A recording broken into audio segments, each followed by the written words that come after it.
is the most important thing when looking for a used spider machine? Yeah. Particular, what should we avoid and what should we look out for? I think the first thing you need to look at is what your job is and what you're going to need it for specifically. And if you've hired in the past as well, understanding what you've actually hired in and what works best for you is the key thing.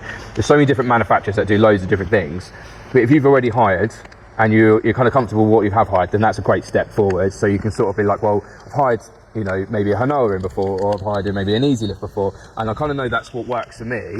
So that's the first thing, is definitely figure that out and understand what you know and what you already like.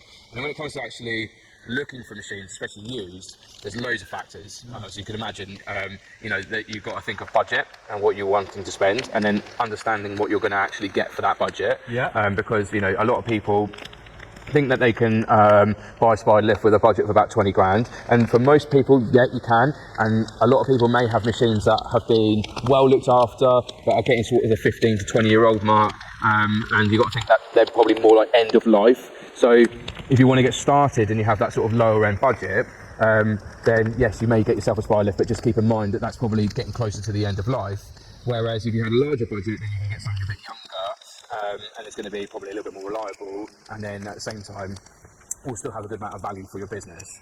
Because at the end of the day, if you buy something that's cheap or cheaper, it's probably going to be less reliable, probably going to cost you more in terms of repairs and keeping the upkeep, and then at the same time, when you've used it for a couple of years, it's probably not going to be worth as much as what you paid for it, because they're tailing off that sort of 15 to 20 year mark, especially with that lower end budget. Yeah.